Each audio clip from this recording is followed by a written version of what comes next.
And welcome to Thrift Shop Biography. This is the one about Pablo Escobar. Thank you for listening. Hello. Hello. How are you? I'm all right. How are you? You're all right. You seem quite jolly considering we've just read Pablo Escobar. Oh, yeah, you're right. This book blew my mind because my only concept of drug lords and cartels, etc., are from dramas and films and Netflix series. Exactly. And I think, oh, they're so exaggerated and overblown. And after reading this book, if anything, they don't tell you half of it. They're toned down. Oh my God, I'm shocked at this. For me, it's Miami Vice, right? I was obsessed with Miami Vice. It made it so glamorous, but it was all the drug kingpins coming with drugs into Miami, which this is a lot. That is the main port of drugs into America. Yeah. This talks about all that. I actually have some good knowledge from Miami Vice. So, did you know anything about Pablo Escobar before you read the book? No. Just the general Miami Vice drugs scene. But nothing specific about him. I know his name, but I knew nothing else. Yeah, Did you? No, I knew his name, but I guess because I'm ultimately not interested in gangsters and the drugs scene. No. I don't even know what you'd call it. I didn't even know it's Colombian. Drugs industry. Yeah. I thought it's from around that region, but I wouldn't have pinpointed it. It could have been Mexican for all I know. I didn't know. I'm aware of him, but knew nothing about him. Yeah. But this book, and just full disclosure to anyone listening, this whole book is a complete education and a whole new world for me. So if I trip up on a couple of the facts and stuff... Yes, me too. It's as alien to me as the Bible. Yes. Nice. Two extremes. Actually, no, there's a lot of violence in both. Oh, do you know what? I'm so confused by the man, Pablo Escobar, because in some respects, he's a bit like Jesus. And in other respects, he's like the worst serial killer who ever lived. Yeah. He's a real He's Robin Hood. But Robin Hood just robbed. He didn't murder and blow up and supply drugs. Well, he only had a bow and arrow. And then give to the poor. He did. So my mind has been blown by discovering this man. Me too. I mean, fascinating. I know. Repelled and surprised at how much I liked elements of him. Oh, I don't like him at all. I thought it might be one of those where you sort of grow to like him. I don't like him at all. I find nothing redeeming about him. Okay. What do you find? His Jesus-like qualities. Oh, right. His philanthropy. Yeah, but that's all to make people love you. Yes, but isn't that every philanthropist? There's no such thing as an unselfish act. I mean, it's true, right? Yeah, you're probably right. Anyway, we're kind of talking abstractly. But I can't think of one. So we should get into it. Yes, we should. Now, we haven't pointed out that this is a book written by Pablo Escobar's son. Juan Pablo Escobar. And he has to investigate his dad. He doesn't know tons, and he does admit that. Yeah, so everything that he tells us about his dad's first 25 years of his life is stories he's either heard from his dad or his associates. Yeah. Or relatives, I suppose. So, yeah, his dad met his mum when she was only 13 and he was 24. And by then, he was pretty much a hardened criminal. I find it so surprising, these men who have a lot of power, somehow in their psyche, in their personality, the woman they want publicly by their side to bear their children is often a child. Yeah. If they're so powerful, surely they can deal with a real woman. But they can mould them from a kid so that they just absolutely worship and adore you. Yeah, but couldn't you, if you were really powerful, couldn't you do that with a woman? It's the power they crave. That's part of that power. Don't you reckon? The money, the guns, the violence and the sex is all about power. So you have mould a child that absolutely adores you and you are absolutely the ruler of that person. You're in control. I have to say, of all the people that we meet in this book, I actually really like her. Do you? Yeah, I do. In the world that we're learning about, okay, if I can forget the fact that she's... no, I can't even believe she's 13 when she's getting sucked into it all. Yeah, I know. I'm conflicted about the whole thing because she knows he's a criminal. Yeah, but she's been groomed into that life. Yeah, totally. Because Juan says that he asked his mum at some point, years later, why did she love her husband? She said, because he was always lovely to me, he read me poetry, he was so romantic. But also, he showered her with gifts and bought her cars, and she had this lifestyle and pools, and she could buy properties and have them done up and buy art, and it, made her important. So she's getting the spoils of it. Yeah, but she's also getting death threats. Later, much later. But initially, that the money, you may be drawn to the money and the power, and you know where it's coming from. I think she was so young. I think of anyone in this whole book, if there is a voice of reason, it's coming from her. She's the one who's always saying, don't blow people up. Let's resolve this peacefully. It's confusing. You have to just read it. It's like he's just written down what happened. And it's for us to make of it what we will. He doesn't actually give us judgment. He just writes it down, doesn't he? And it's for us to think it through. And I've done loads of thinking about it, and I can't settle on what I think about any of them. That's surprising, because I really came round to Escobar, the gangster. Despite the violence? Yeah. Wow. No, but then when the violence escalated, so I just can't be on your side You can't follow him where he goes. Yeah, no. I think as long as he's just blowing up people like him, who cares? But it's when innocent people are getting involved. Anyway, we'll Yes, we will, yes. So should we go back to when he was born in 1949? Yeah, so this is Pablo. Yeah. His mum and dad have a small farm in Colombia, in a rural area. They end up having 7 children, but the farm isn't successful. No, it doesn't make a lot of money, and so his mum's a teacher as well. Yeah, but there's a local politician who kind of takes pity on the mum and dad and says, I've got an estate, come and run the estate. And so they go, and there's a little house on the estate. And the politician actually is so fond of the family that the mum describes him as their guardian angel. And he actually ends up being Pablo's godfather. But it doesn't last that long, actually. And so she does become a teacher, and they move out, and they have 7 children. And then they're moving around a lot, aren't they? They are moving around a lot. And then at one point, the mum is really dead set. The best education's in the city. She wants her kids to have that level of education. So against her dad's wishes, who is essentially a rural farmer, they up sticks and they go and live in the city. The mum becomes a teacher at a school in Medellin. Yeah. And that is kind of how those kids, Pablo and especially his brother, Roberto, who's older by a year, that's how they start getting this kind of urban rascal life.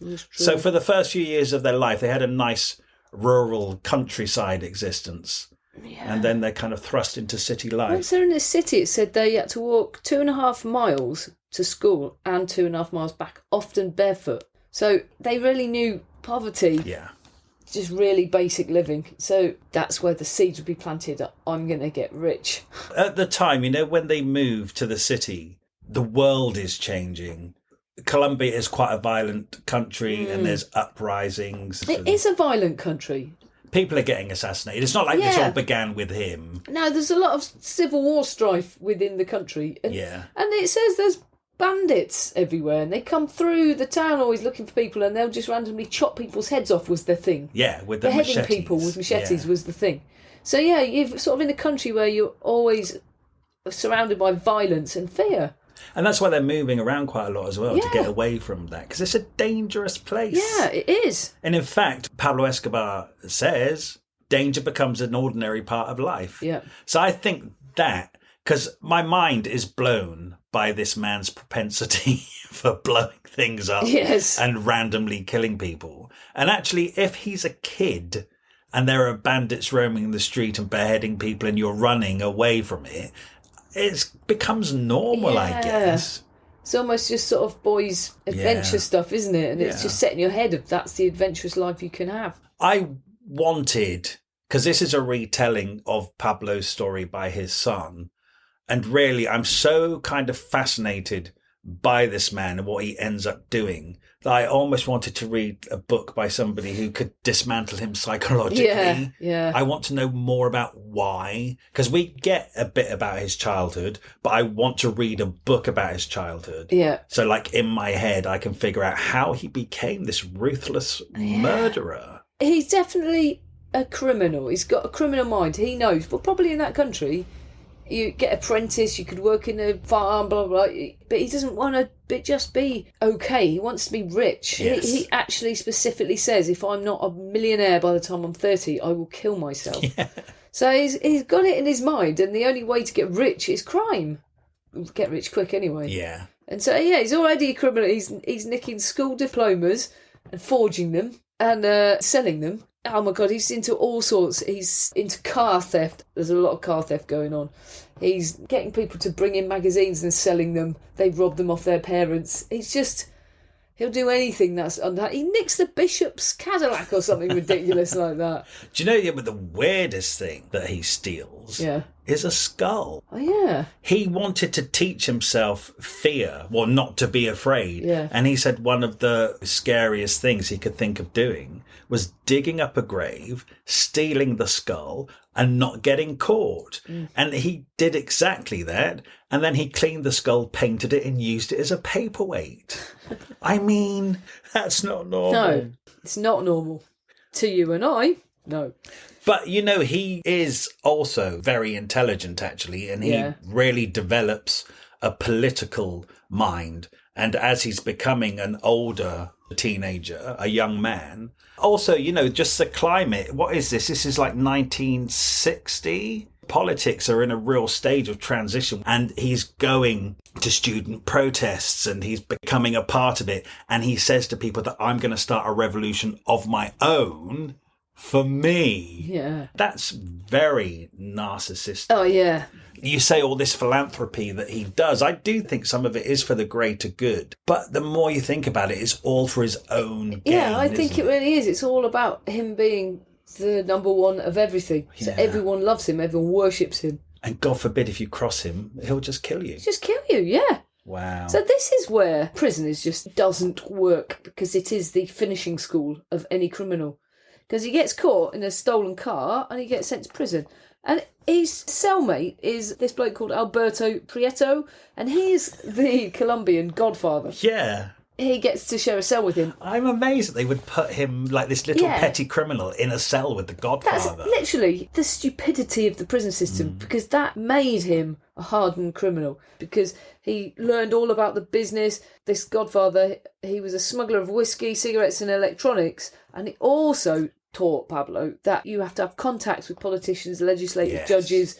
You have to pay off here, and this is how the corrupt system works. He taught him everything he needed to know. And then when he came out, he got a job with this bloke, and he was guarding smuggling operations, and he got known very fast for his ruthlessness. At the same sort of time, being a teenager, hanging out at dances with girls, if blokes came from out of town to chat up the girls, he was so furious that he shot one bloke in the foot. I mean, he was violent, possessive, he's an actual danger. It's not even a question of confidence at that point. It's almost just like a question of no comeback. Yeah. It's like he has no fear in doing that. Shooting somebody in the foot. Because that bloke dropped the charges, and you think, because your people threatened his people, didn't they? Of course they did. Well, you know what? When he was in the prison with the Godfather, he'd been in 2 months, and actually the Godfather made the charges for the car theft disappear, which meant that he was released from prison. So he pretty much knows already. Now he's in with the Godfather, he can shoot somebody in the foot. Yeah. Because if he goes to prison, the Godfather will get him out again. That's how it works, isn't it? Wow. I know. So he's on a career path. And he said once he got a criminal record, he's now a career criminal because he can't get a job. That's only one way forward. Because the newspapers had reported him, had basically run a story about him being involved in criminality. So now he has to be a criminal. So how does that prison system work then? What's that done? Doesn't work, does it? It created one of the biggest criminals of our lifetime. Yep. Good old prison system.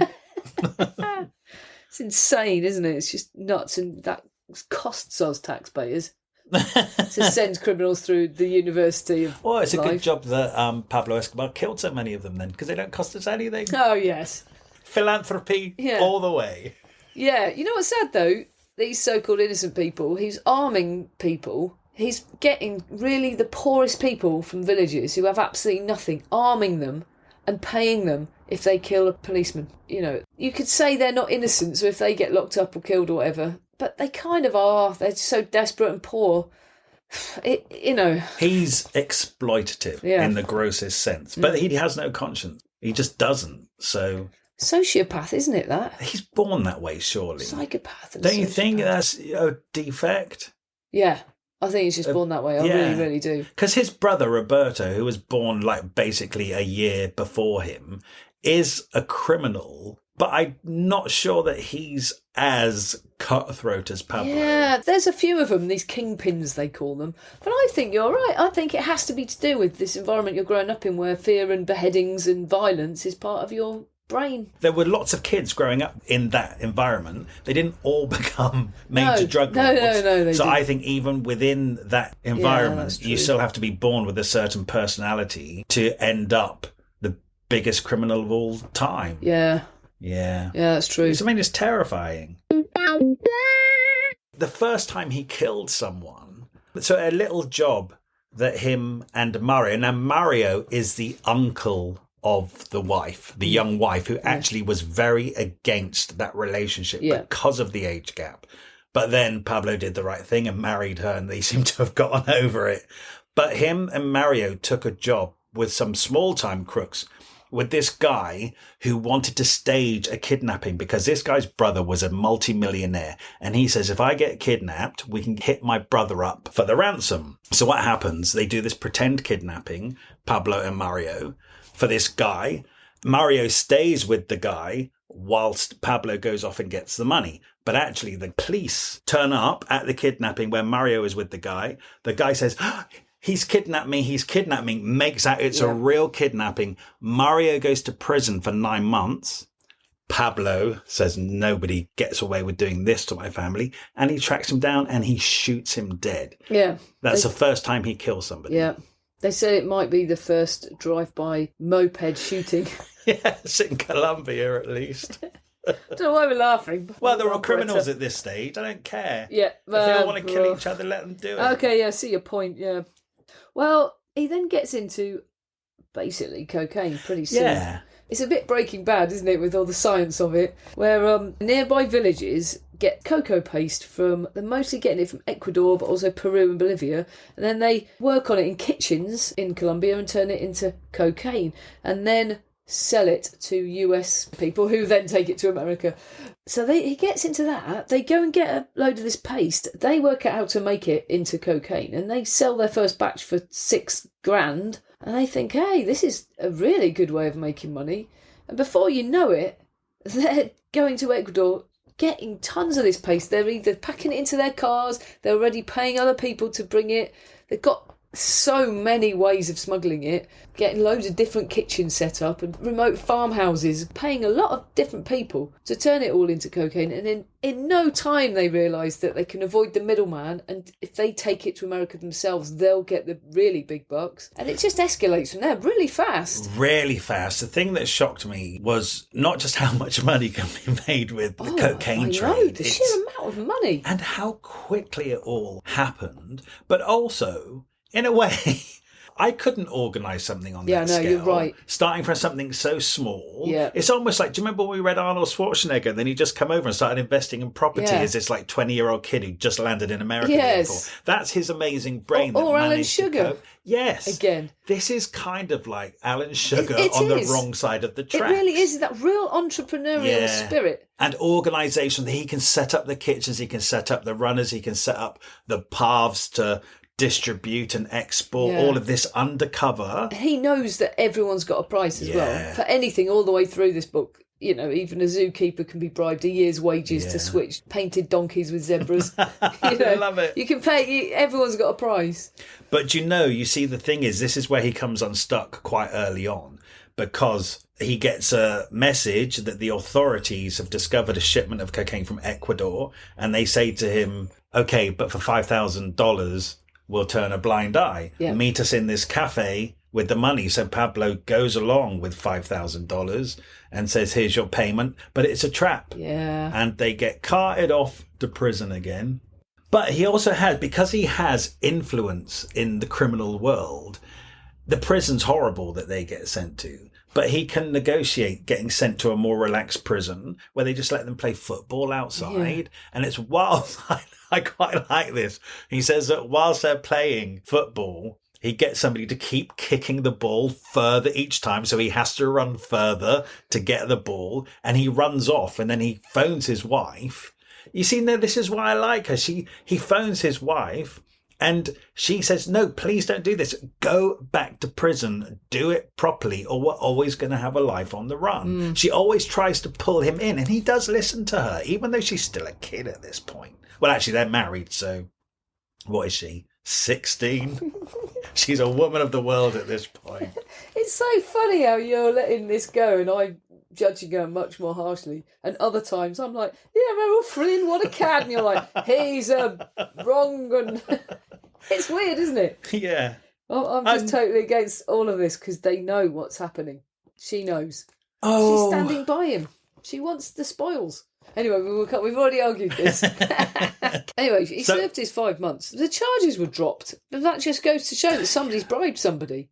And again, this is a whole thing that he learnt off The Godfather. It's like, get in with the politicians, get in with the people higher up, get in with the police. Like you say, everybody's got their price. Money is power. And by this point, he's making a mint. When he was 26, so that's just before this happened, he'd put 100 million pesos in the bank, which is $3.2 million. It's a lot, isn't it? Yeah, the other really amazing thing about this book is it says that all of this was so early days in this sort of level of crime and this amount of money that there weren't any restrictions on things like putting money in banks. Money transfers weren't monitored, so millions of dollars was being moved around the world in third-party names and no one was tracking it, so there was no trace of this criminal money. And plus, it said you could actually take cocaine in fake bottom suitcases or whatever because no one was checking. There were no searches, no sniffer dogs. It's like cybercrime now. Like they have to catch up because it's so new. This was the new crime. There wasn't even a law against drug trafficking as such. It was just all came under smuggling. Yeah. They weren't ready for it. And that's why it grew so quickly because nobody was really stopping them. Yeah, I know. And you think, you're looking at pictures of Studio 54 and everyone's off their edge. You're like, that's probably come from Pablo Escobar. Yeah. It literally probably has. When I read that bit in the book where it said, of course, in 1970s New York, the cocaine scene exploded immediately in my head of Studio 54. Yeah. Oh, it's nuts, isn't it? All those parties. And one of them says that one of their big people they were supplying to was Frank Sinatra. The Sun, writing this book, says that Pablo Escobar said to him at one point that Frank Sinatra was his biggest dealer. Yeah. So Frank Sinatra because he wasn't a big cokehead. That means that's how he's making some money. Frank Sinatra was a drug dealer. Well, that's what he says, isn't it? We're only saying what they said. Well, I had to read it twice because I thought, well, why would Frank Sinatra need to deal with drugs? He's making a fortune. Well, he was down and out for a while when he was in Vegas. Really? He was down and out for a time. Yeah. And they do actually say, before they straighten themselves out, the people who made the most money were actually the dealers in America. Yeah, because that's right. Pablo Escobar only got the money at ground level. Then the dealers would cut it all in. And sometimes they could make 10 times the money Pablo was making. Yeah. So Frank Sinatra then probably... Maybe. Plus, they're all criminals, those Vegas You're right. He was in with the mob, wasn't he? Oh, yeah, he's totally in with them. Wow. What I find surprising is, okay, this whole coke scene exploded in the 1970s, but cocoa paste has always been there. Yeah. Why did it only get discovered in the 1970s? You think about the 1950s and 60s, people weren't doing coke, were they? It's creating a market, isn't it? Oh, no, hang on. What? No, coke used to be medicinal. It used to be in Coca-Cola, didn't it? That's true, it did. So it was just misappropriated later and turned into a recreational drug. Sniffing up your nose, yeah. But the properties of it were known. Yes, that's right. Because it was a bona fide medicine. Yeah. Yeah, okay. It's nuts, isn't it? Yeah, it's cocoa nuts. Yeah. So it says that he rented the entire top floor of the Hilton Hotel and paid for a year in advance. Oh, yeah. But why? Because all the hose he could... Is that why? Well, yeah, he needed Just a penthouse pad. Yeah, exactly. Absolutely. What really makes me sort of laugh and then cry, is that he was a massive fan of Julio Iglesias, right? And then when he came to Colombia, he bought 100 tickets and took everyone to the concert. And a few years later, he actually plotted to kidnap Julio Iglesias' daughter to use as a political tool. Like, wow, you loved that man, but now you want to destroy everything good in his life? What? That is nuts, because they often got killed, the kidnappees. Yeah, I know, there's not a good record on them staying alive there. How can you love someone and then want to kidnap their daughter? It gradually gets more and more insane. I think that's what must happen to you. It all goes to your head. is he taking his own drugs? He never ever says if they dabbled in their own coke. I never thought of that. That's Those an interesting parties, point. you do wonder. He never says it. There's not a single word spoken of that. And he's got this massive house, it's all these acres, and he's having these huge parties. It sounds like, what's that bloke that Leonardo DiCaprio played? Howard Hughes. Yeah, it sounds like that. They've got a sort of airport, so all these planes are flying in for them all to party. Those are coke parties, aren't they? Yeah, but whole is weekends. Escobar indulging himself? Don't know. It's a very good question. Because he's gradually it all goes to his head. The ego of it all goes to his head, and he wants more and more power. Because once he's got the money, the houses, the women, this and that, then he wants power and everything. He wants to be top at everything. So then he gets into politics. But when he starts to get rejected from places he can't get into, the fancy club, he's not classy. The upper class are rejecting him. So that's making him mad. Money can't buy you everything. Yeah. It can't buy you in with certain upper classes, or actually politics. And being rejected when you want to be the top of everything, like a Caesar complex, it starts to drive him mad, and that's when it all goes nuts. Power corrupts. I mean, there's a reason, for example, why American presidents can only run for 2 terms, because if you have too much of it for too long, you start going crazy, like Putin has been in power for too long. Yeah. But if you're someone like Pablo Escobar, who is lord of your own manor with no rules to look after you, then of course there's that rise. It was so exponential. His business took off at such a rate. It all came very, very quickly. Huge amount of wealth, a huge amount of power. I mean, he was dealing with it, but then he wanted it all. Yeah, exactly. Yeah, just what's the next step? Once you've saturated with everything you've ever dreamed that money could buy you, you want more, you've got all the money, but it can't buy you everything. He got quite far in politics. He was doing all right, and then he just hadn't stopped dealing. If he'd stopped doing the drugs at the same time and just become a dedicated politician, but he couldn't because he wanted the money. So the thing is, he said at that time they weren't called drug traffickers or narcos. They were actually called businessmen, successful businessmen. They hadn't even labelled them as... Do you know what? I thought about it reading this book. It's kind of like, if it was a legitimate business, these people would be totally respected. It's just that it is contraband. Yeah. And that does argue the point. Just legalise it all. Because it's contraband, they're not paying any taxes. Yeah, the amount of money they're making, oh my God, it would pay for a new hospital in every single city. If it had all got legitimate, that's so true. Oh, I tell you what really makes me laugh in this book, of course, because he has to get a security team and all of the bodyguards, and they all have hilarious names, like they do. Toothpick and Smurf and the Nose. And I love it where the boy says, I had to go into hiding and I was chaperoned by the Toothpick and the Sausage. Like, he just always talks about them as their nicknames. It's hilarious. No, basically, because he needed 24-hour protection. So he hired these thugs to look after them. Security. He said basically we had thugs as nannies. Yeah. I mean, hardcore thugs. And all of the routes they established to bring all of the drugs into America, they all had names as well. Like the most successful one was called the Fanny route. That's right.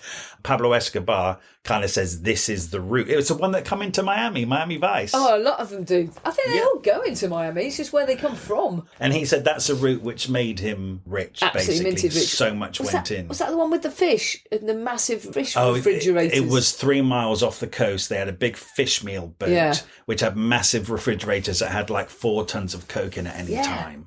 That was constantly being shifted in. Yeah. But the interesting thing about Pablo Escobar is he realised, because he was so efficient and successful at setting the routes up and smuggling it in unnoticed, that actually he started less on the cocaine production and shipping stuff in for the other people. Yeah. That's how he got super rich. So actually what he's doing then is going into business with all the other drug cartels. That amazed me, just how many people are doing it. Yeah, these kingpins. He has a conference at one point. 500 of them started a group. Yeah. It's like, how many are there? Yeah. And that was just in Colombia, wasn't it? Yeah, that's right. Wow. Yeah.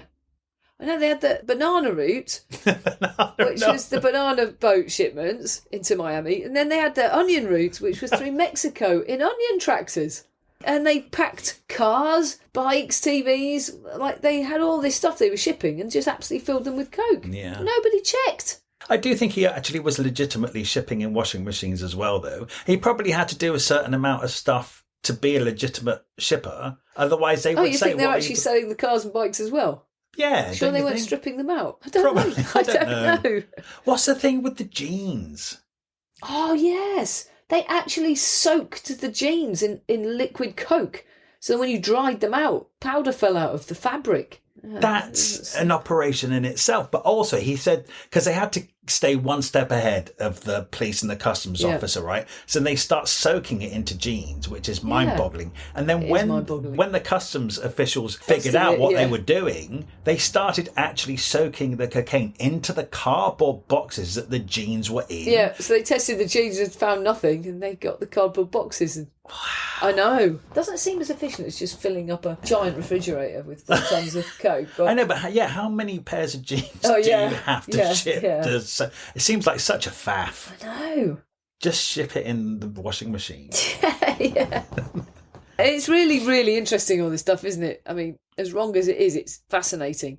Yeah, and it is fascinating, but it's also mind-boggling that it's going to happen anyway. You're not ever going to end the drugs trade. No. Which does kind of beg the question. There's so much money involved, and they're doing it anyway. They're making a fool of the authorities. Yeah, it's true. They need to figure something out where everybody can do it without having so many people killed. Yeah. If it was legal, I don't think that so many people would get blown up. We mustn't forget as well that you can't really decriminalise coke because it's not the same as alcohol, or because you can get addicted so easily and it really, really ruins lives. Or would you say that's the same as whiskey? I would say alcohol is possibly the worst drug of modern time. Yeah. I think so many people are hooked on it. I think it damages so many people's lives. I could talk about the perils of alcohol forever. So on a par with coke, do you think?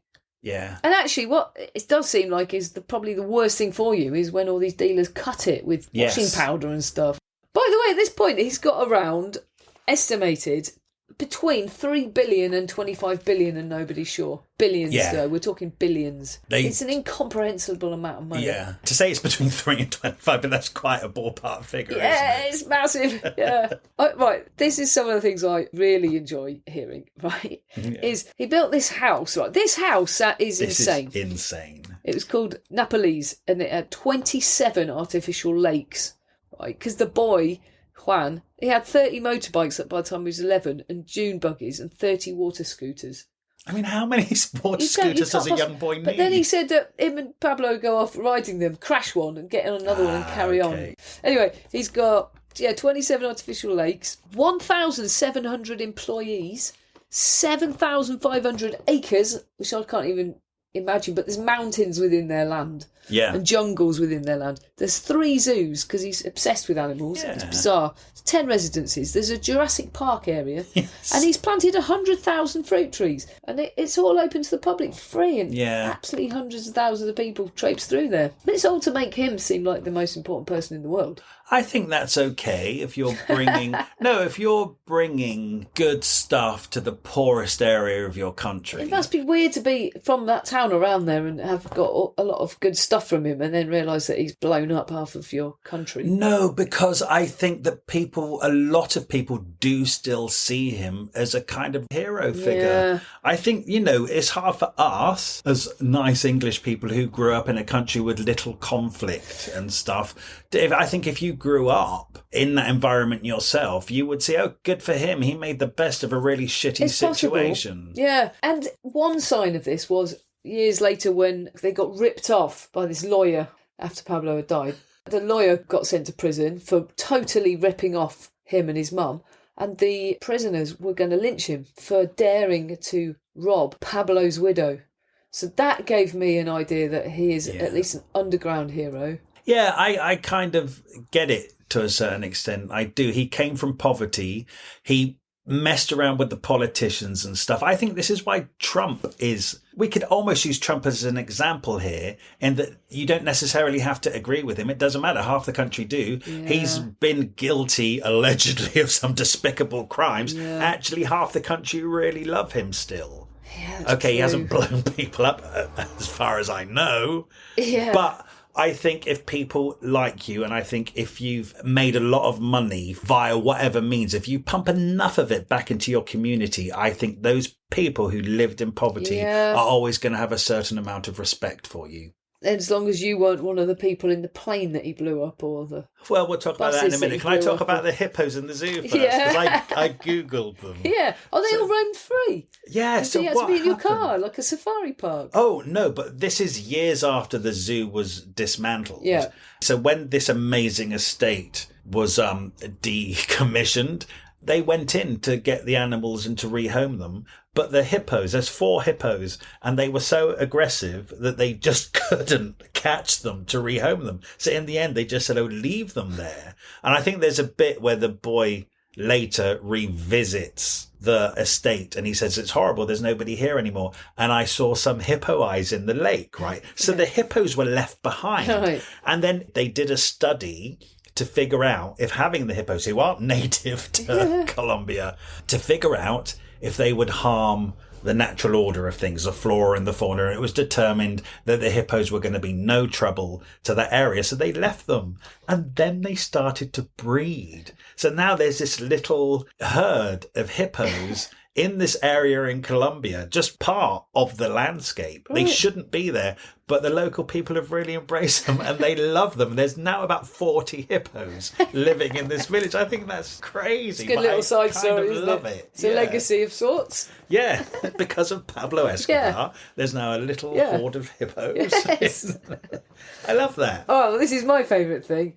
To evade anybody finding out that they had a runway, because whenever they built runways, because they were flying smaller planes around, partly to fly the paste over and all the trafficking beyond that, that they built this runway, right, 1,000-metre runway, but they put the grass in wiggly lines all up the sides. If you looked at it from above, it looked like a really curvy estate path leading up to this big estate, but actually down the middle was just a straight line. But this estate was on wheels. And you could actually truck back the entire building, leaving a clear runway that just looked wiggly, and then truck the estate back. It's so clever. In the middle. Yeah, it's bloody genius. They really thought of everything. I know. No, in a way. I think that's very good. It's a kind of detail that most people would forget, and it's the one detail that would trip you up and you'd get found out. Yeah. But he's always one step ahead. He has a genius brain. And this is the stuff that dramas are made from. There'd be no Miami Vice without a Pablo Escobar or any of these people. Did you ever watch Ozark? No. It's a Netflix drama about drug lords and stuff and how a normal family get intertwined with running cartels and stuff. Because it's fascinating, let's face it. Yeah, no, it's great. It's so entertaining. But I watched that thinking, oh, that seems a bit stupid now. Oh, that's too much now. They'd never do that much money. Yeah. Oh, my God. If you trucked back a whole estate on a wiggly landing strip, you wouldn't believe it. But they actually did it. They did it.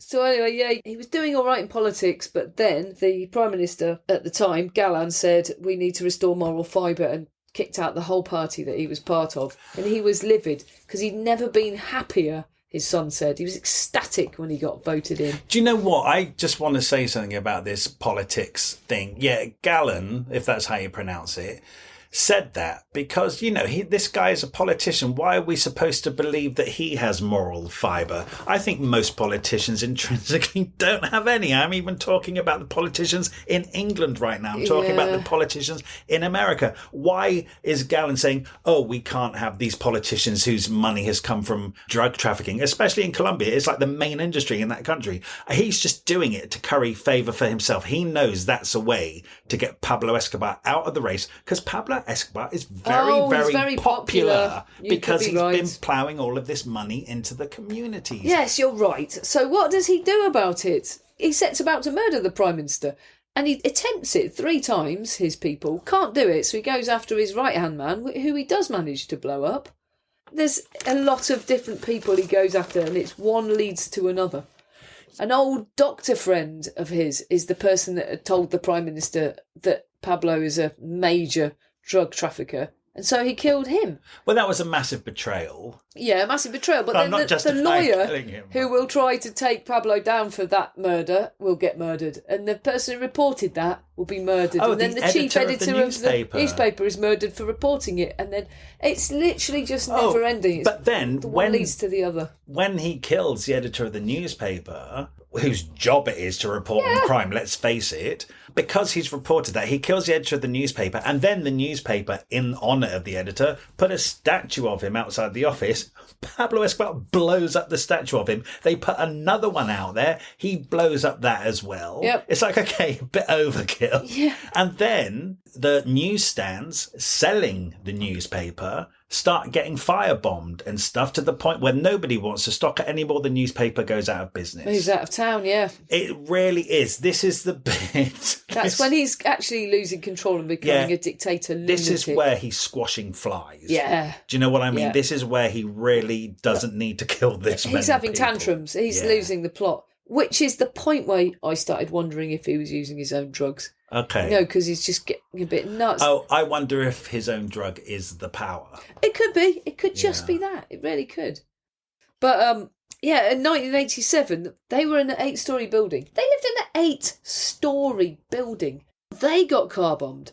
They were on the top floor and the ceiling collapsed on them and they had to get out from under the rubble. They were very nearly killed. And it was just a car bomb outside the building. That's what they did. Yeah, the mother and son.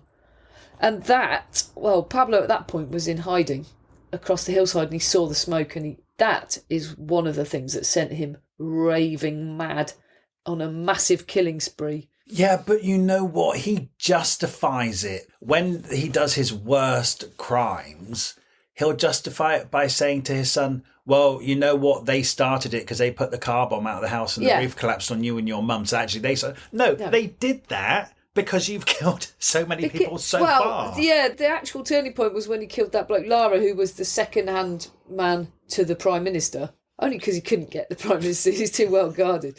And as soon as they killed him, the government declared war on drug trafficking. That's what started it. Do you know what? At this point, he's not just at war with the government and the police. He's at war with other cartels. Yeah, and it's for some stupid stuff, which is why you wonder about the sanity. Because like this bloke he's hanging out with saying, oh, one of those Kelly cartel blokes chatted up my girlfriend. So he goes, right, well, I'll make this call to the chief. Right, you've got to let me kill that bloke. Mm. He's like, no, you can't. He's one of my main men. Right then, you're either with us or against us. You're against us then. We're at war. It's as stupid as that. So so-called intelligent people are absolutely silly, silly boys, aren't they? Yeah, and I think it's that thing, Pablo had competition with his brother Roberto when they were kids and it got really fierce and stuff. And I think it's just that on a larger scale at the moment. It is. It's just all of these people are boys, really, and getting one up on each other, being competitive. They all want to be top dog, and they find stupid reasons to fall out with each other. But I also think some of these other cartel leaders want Pablo Escobar to just shut up a bit because he's bringing the whole industry into disrepute. Yeah, I know. Because he's so public with everything. He's bringing so much attention. Yeah, because when he said he'd get into politics, his wife did beg him not to. Yeah. Because it's going to make him really well known, and then they can't. But also then she can't be buying all the art and the clothes and the houses because she's going to be a public figure and it's going to undo them. But you can't have the power without the fame. See, really early on, he had a load of money missing from his office and they went to this security bloke who's the only person who could have done his house, found the money. So he got him into work. He got all of his employees around the pool, tied this bloke up and threw him in the pool so they could all watch him drown because that's so horrendous. It's really brutal. Doing that in front of all those people, you're creating that much fear. As soon as he started blowing politicians up and going this far, a lot of his people started handing themselves in. They all knew he was going too far. And he must have been killing loads of them as well, I bet you. Oh, undoubtedly. Now, the cartels got together to fight extradition. And they were going to do it peacefully. They had a plan to take over the Palace of Justice. Well, in fact, I think to begin with, they wanted to take over the Capitol building in Colombia, but it was too big an area to deal with militarily. So they decided the Palace Justice. Supreme Court of Justice. Supreme Court of Justice. And it was meant to be a peaceful occupation. And then, of course, Pablo Escobar got wind of what they were doing and he was thinking, oh, I've got things I want to negotiate. And he started getting involved. And before you know it, it just became a frenzy, really. And I know why, because all the criminal records were stored there. Yeah, so they thought if they finish by burning the whole place down, all the criminal records will be destroyed, which did happen. Yeah, he was absolutely gleeful about it. Yeah. It was going to be peaceful and they were going to stage a trial with the president. It just went horribly wrong. They ended up killing dozens of hostages. Yeah. It was a siege. 11 Supreme Court justices were murdered and thousands of records of criminals were destroyed.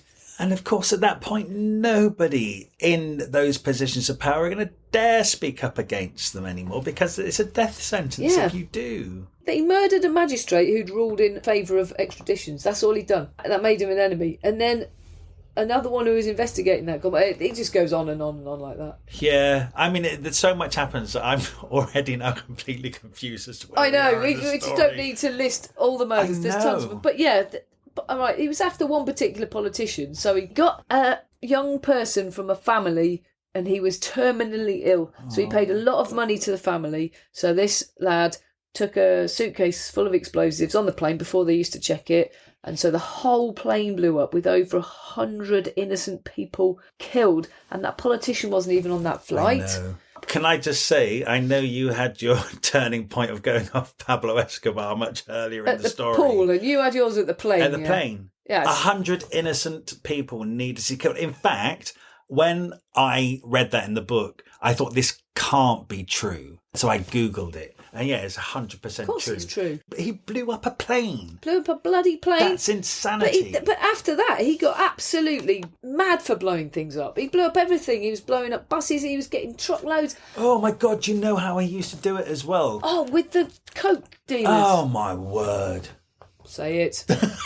So these young kids that he got to traffic coke, obviously as a white powder, well actually gunpowder is also a white powder. So these kids thought they were trafficking coke. They were for a while. Then they switched it in. They were, yeah. And then one day they'd go out to traffic coke and actually it's not coke. It's a bomb. Remote control. Somebody nearby has got a remote control and these kids are there, think they got a coke and all of a sudden they blow up. Yeah. So that's the sort of thing where you're saying, oh, well, they're blowing each other up. But they're just kids trafficking drugs. You don't deserve the death sentence for that. No, you don't. And it's just wrong. It is, but he did create a zoo and let people in for free. That balances it right out.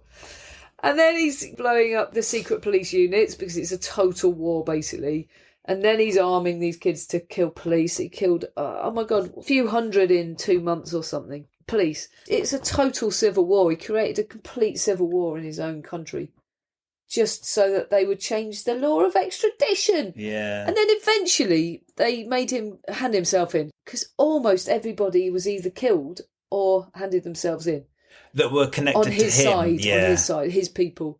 A priest eventually got him to hand himself in. And then it's just a bloody joke. He's built his own prison. It's called La Cathedra. Yeah. And it's basically like a bachelor pad, says his son, who visited all the time and had his own suite to stay over in.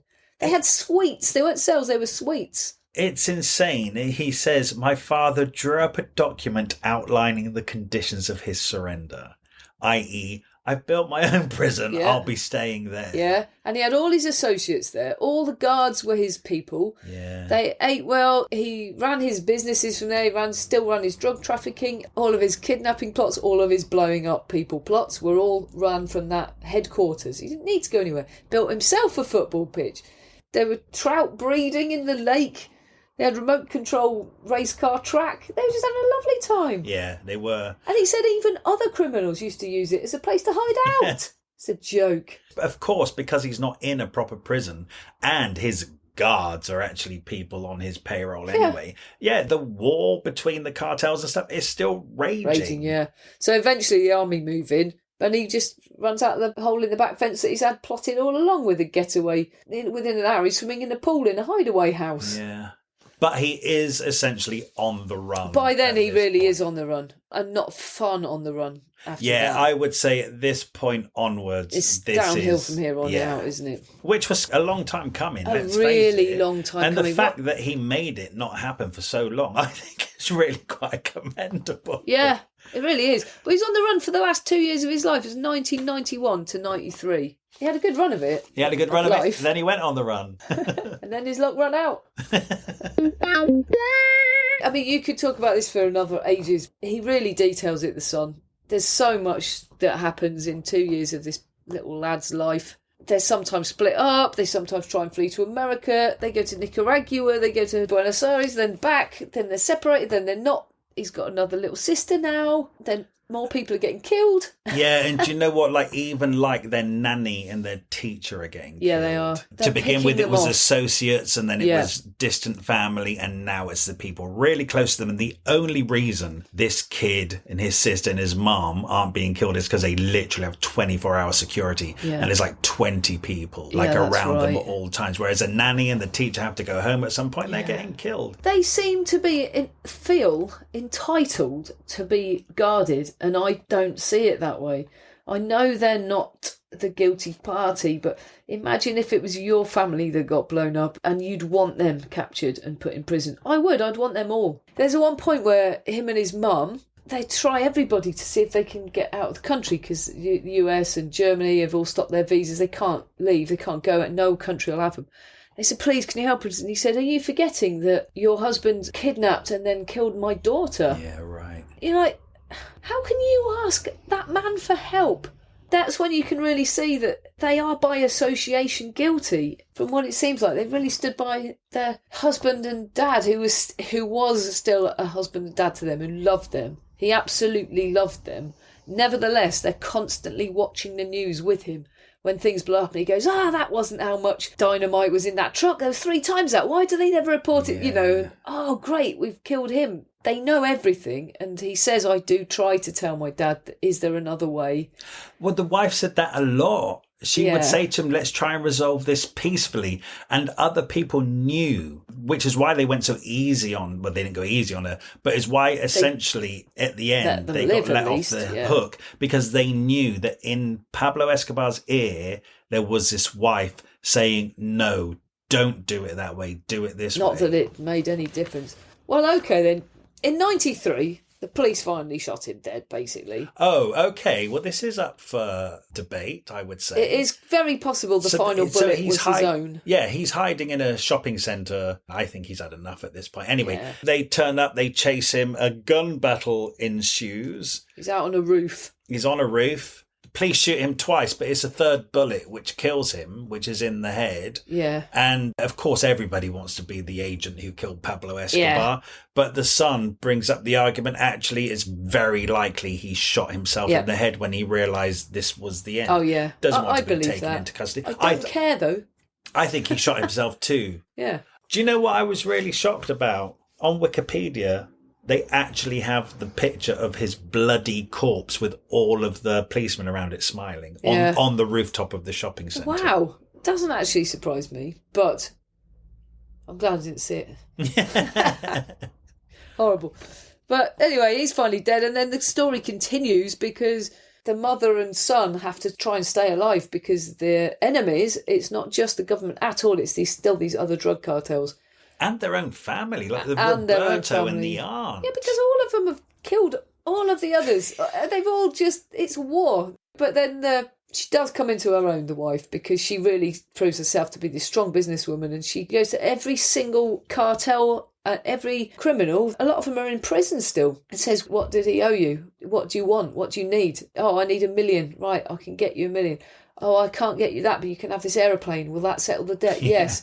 You can have a painting by Picasso or Dali, or you can have this house, that estate, that land. And she divides everything up and pays off every debt, whether that's real or not, so that nobody wants to murder them still, except one last set of people who is the enemy. And he's not as brave, Juan, but he's only a lad still. What is he, 16? Yeah, he's 16, turning 17, and he's scared of turning 18. Because he knows he's seen as a man. Yeah. But they still want him dead. They want him dead, and they keep saying, but your son will not live. She can't argue that. And he goes there and he says, I was absolutely terrified. They would pull my fingernails out, pull my eyeballs out, my teeth out, and then chop me up into bits like they've done of so many other of our friends and family, and probably vice versa. That's how bad the violence actually was.